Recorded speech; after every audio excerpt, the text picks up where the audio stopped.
Hello and welcome to The Office Field Guide. Today I'm very excited to be kicking off Season 3 of The Office with Gay Witch Hunt. Gay Witch Hunt aired on September 21st, 2006, and it was viewed by 9.1 million people. This was an agonizing 4 months of wondering if Jim and Pam were going to end up together. I think I should also mention here that during these off months, there were a series of webisodes that The Office released on NBC.com. That consisted of 10 mini-episodes, mainly starring Angela, Oscar, and Kevin. They're on the Season 2 DVD, and sometimes you can find them on YouTube with varying levels of quality. Leave a comment if you ever want me to cover these at some point. But back to Gay Witch Hunt. This one was written by Greg Daniels and directed by Ken Kwapis, both of whom were nominated for Emmys for this episode, with Daniels winning the award for Outstanding Writing for a comedy series, and Kwapis losing to Ugly Betty. Yeah, we're happy this dumbass show called Ugly Betty just beat us for a Golden Globe. Congratulations, Ugly Betty. Man, that interview with Robert Schaefer, Bob Vance was great. Check it out if you haven't. Highlight of my time so far on YouTube. Link is going to be in the description. The setup for this one is that it's been 4 months since the casino night. Jim moved to Stanford after being rejected by Pam, and when Michael unintentionally outs Oscar, he stumbles through a sensitivity minefield. And your trivia for today: how many times is the word gay used in this episode? Stay tuned to the end for that answer with a montage later. So with that, let's get this hunt started. Yeah, just explain what that is. Explain what you think that is. Okay. Just explain that. So let's start with this moment.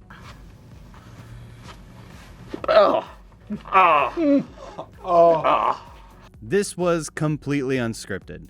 They went through it a couple times with Steve Carell just embracing Oscar in an awkward hug, but Carell completely improvised this kiss on the spot. In a panel interview at Polyfest in 2007, Nunez said he saw Carell's lips coming closer and closer, and he thought, "Dear God, he's gonna kiss me."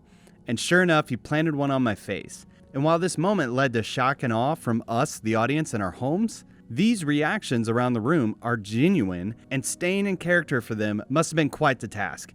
Pam's reaction is visceral. Thank you. See? Kelly's elated. I'm still here. And I'm pretty sure Phyllis is 100% breaking character here. And so much happens in this episode to establish what we're in for Season 3. So let's just look at some of those plot lines, the setup, and then I'll give some commentary on each. First, and obviously foremost, is the plot involving Oscar's rough day and his eventual 3-month vacation. I often wondered why this episode, this topic, with such a heavy focus on Oscar, was selected for the season premiere. Well, it seems that Oscar Nunez, the actor portraying Oscar Martinez, was leaving the show temporarily to work on Comedy Central's series entitled Halfway Home. While this episode's plot had some highlights, I think this kicks off the trouble that The Office had throughout its run, with actors needing to leave for various reasons. So I'd speculate that the showrunners were either forced to have Oscar unexplainedly leave until mid-season, or they would just lean into his upcoming absence by tailoring an episode to explain it. And while that works here in this episode, it doesn't work so well for Andy in Season 9. No way! Wait! Aaron, I gotta go! Them's my cords! And the next setup focus in this episode is the real key plotline for The Office this season: Jim and Pam's geographical and relational separation. Moving Jim to the Stanford branch was teased in the conflict resolution episode in Season 2. There's a sales manager position open in Stanford. Want me to call Jan and tell her you're interested? With Michael even foreshadowing it. When people work together, there is going to be conflict. You can't outrun your problems. Okay, Jen will see you now. Oh, thanks. In the opening moments of this episode, we see Pam looking at Ryan, who's now sitting at Jim's desk. And here's just my commentary. I think they lose a little bit of the integrity of the documentary here. This just comes off a bit too heavy-handed. It's jarring in the typical editing of The Office, and it makes me realize that this is a director of The Office telling me what Pam's thinking about, not the director of a documentary suggesting what Pam's thinking about. This is not bad for a normal show, it's just not The Office. And stick with me here, as I can't completely recreate these scenes because YouTube will flag it for copyright. I'd suggest the better way to kick off this episode would have been with this sequence. Chicken or fish? Chicken. Yeah, I didn't go through with the wedding. I got cold feet a few days before, and I can't really explain it. I just had to get out of that relationship. Why did I transfer to Stanford? I think that's pretty obvious.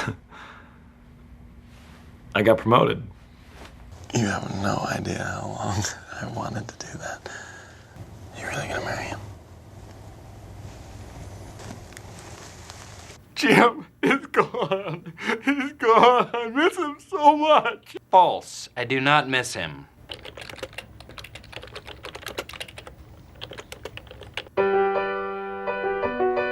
With this, we would get the same story points, but it doesn't feel so forced. But that's what they get paid the big bucks for, and I'm just a little parasite following them around.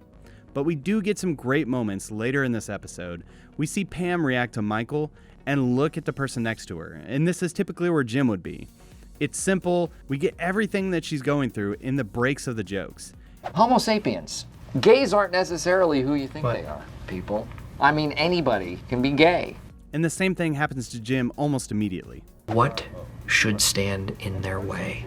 It is very easy for you to be a hero. All you need are honesty, empathy, respect, and open-mindedness. Also in this episode, we get introduced to the character of Karen.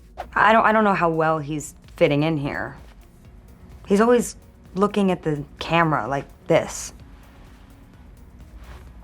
What is that? And Andy. I mean, I'm not threatened by him. I went to Cornell. You ever heard of it?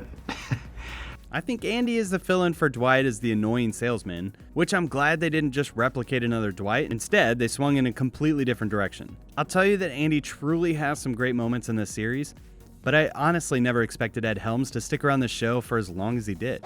I wish there was a way to know you're in the good old days before you've actually left them.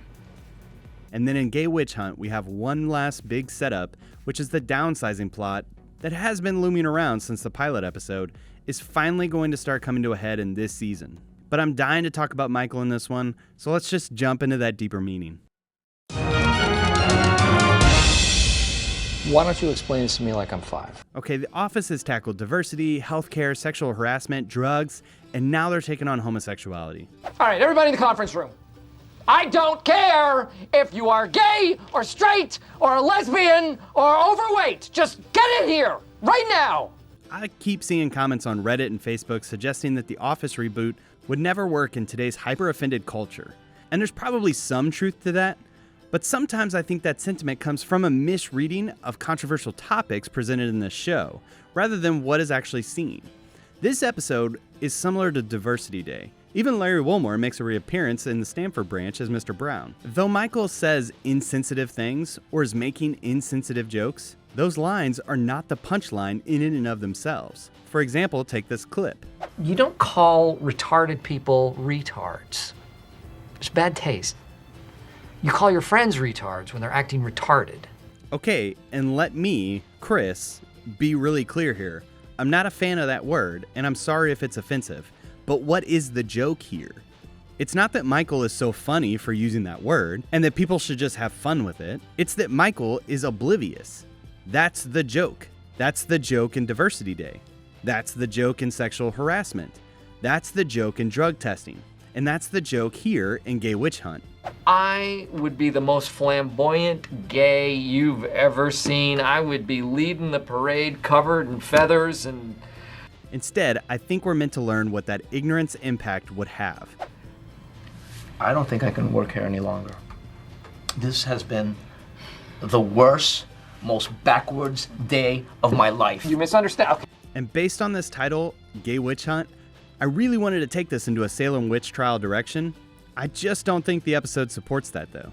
I will say there were 33 pages of script written for this episode, and an abundant amount of that was cut material. And you can watch those on the DVD or on YouTube at some point. They're not on YouTube right now. Some of these deleted scenes do expand Dwight's investigation of gayness. Do some research. Find out if there's a way to tell by just looking at him. Jim told me you could buy gaydar online.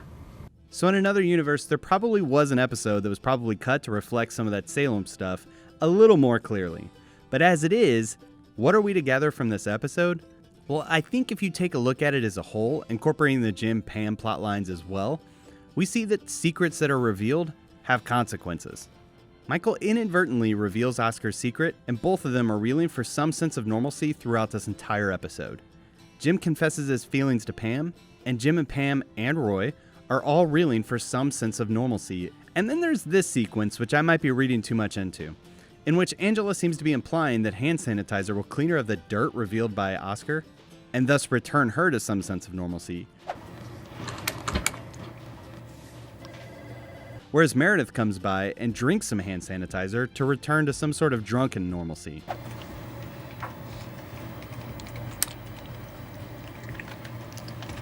And maybe I'm just reading too much into that one. But I think the point is that humans tend to be diametrically opposed to change, because change inherently brings risk. We'd rather deal with the devil we know than the devil we don't. But the thing to keep in mind is that the greater the risk... I'm in love with you. What? The greater the reward. Are you free for dinner tonight? Yes. All right. Then it's a date. Or I don't know, maybe this whole episode exists to appreciate Dwight so much more. Or I'm gonna lose my freaking mind! But with that, let's dish out some Dundies. Then I gotta get him to the Dundies. Okay, and most obviously, best improvised moment that I can think of off the top of my head for this series goes to Steve Carell and Oscar Nunez. Oh. Oh. Oh. Oh. Oh. I did it. And the Dundie for the saddest promotion ever goes to Ryan Howard. It will say, Ryan Howard is a junior sales associate at a mid-range paper supply firm. That'll show him. But with that, let's rate this one. What gives you the right? And before I begin the ratings, here's the answer to the trivia question. How many times is the word gay used in this episode? Well, here's a brief montage. Oscar's really gay. I'm not gay. That I'm gay. Yeah, I'm gay. Can you tell who's gay and who's not? Appreciate me treating them like they were gay. Told me you could buy gaydar online. What's gaydar? Oh, gaydar, yes. Cool that you're gay. For a gay person. Well, gay pride, right? Gay pride parade. It's not like gay. I think Angela might be gay. Could Oscar and Angela be having a gay affair? No. You were gay. I'm not gay, Jan. Of being weirded out by gays. Am I the first gay man you ever knew? Dwight's looking at gay pornography on his computer. You know what? Gay porn. If you are gay or straight. Did you know that gays aren't necessarily who you think they are? Anybody can be gay. Yes, I'm gay.